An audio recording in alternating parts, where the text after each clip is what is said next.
Era o 1º de março de 1988, quando meu pai deu entrada no Hospital São José de Criciúma. Minha mãe sempre o acompanhava. Ela nunca o deixava ficar sozinho. Geralmente o pai ficava internado em torno de 10 dias. Se recuperava e recebia alta. Dessa vez já fazia 15 dias e ele continuava ali internado. Ele mesmo chegou a dizer que achava que não iria mais para casa com vida. Penso que ele pressentia. Durante o dia a mãe ficava com o pai e recebia as visitas. Durante a noite eu ou a Cecília os acompanhava. O pai queria que a mãe ficasse sempre ali com ele. E sei que durante esse período ela saiu apenas 2 vezes. Ela estava muito cansada e magra. 10 dias antes de sua morte ele sofreu uma parada cardíaca. E para trazê-lo de volta quebraram as costelas dele. Não sei se foi uma ou mais, só sei que quebraram. Depois disso, além da mãe, de mim ou da Cecília, ficava também o Valmor, meu cunhado, sempre pernotando no hospital, pois sabíamos que o triste dia estava chegando.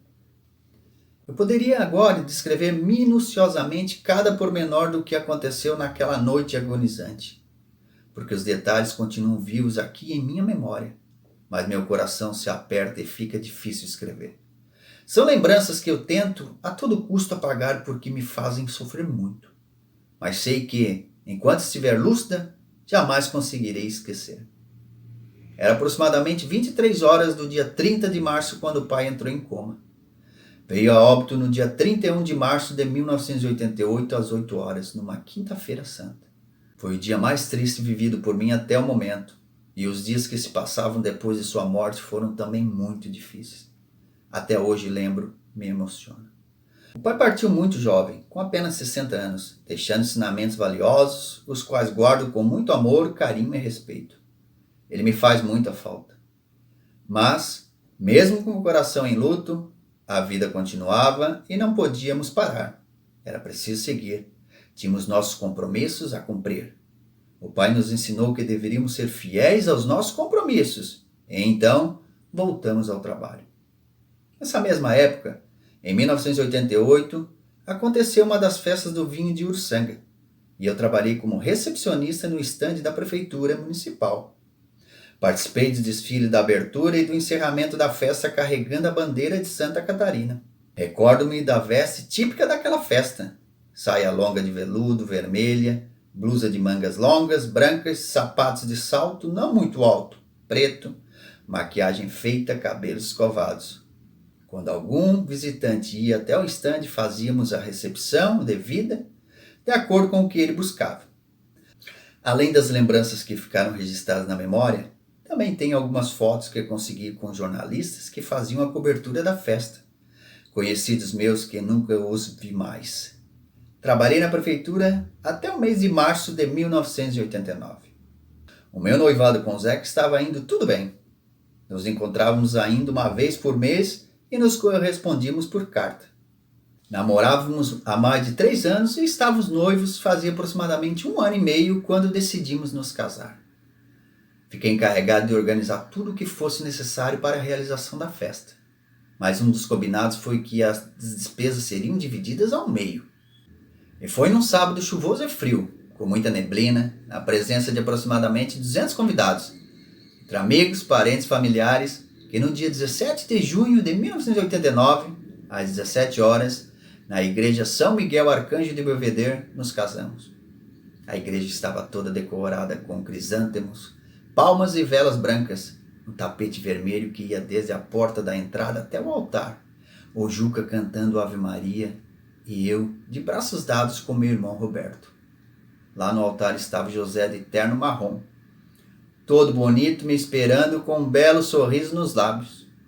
Não pude deixar de ver que minha mãe chorava. Não sei se era de alegria por eu estar me casando ou por tristeza por estar lembrando do pai que não estava ali. Depois da cerimônia, fomos até o salão de festas onde os convidados foram recepcionados. Uma semana depois, no dia 24 de junho de 1989, eu saí de Belvedere e fui para Chapecó começar uma nova vida. O Zeca era proprietário de um Chevette e foi nesse carro que fizemos nossa viagem levando junto parte dos presentes que ganhamos no casamento. Despedida com minha mãe, ela disse ao meu marido: não deixe faltar nada para ela, porque aqui em casa podia ter pouco, mas nunca faltou nada. Ela tentou esconder, mas eu vi que ela estava chorando, assim como eu também estava. E foi debaixo de muita chuva que partimos de lá. Durante o percurso até chegar em Chapecó, eu mal conseguia falar. Meus pensamentos não estavam me acompanhando, eles estavam ainda em Belvedere junto de minha mãe. Do meu lado, tão calado quanto eu, estava José, meu marido, que dirigia atentamente, pois a chuva não cessava.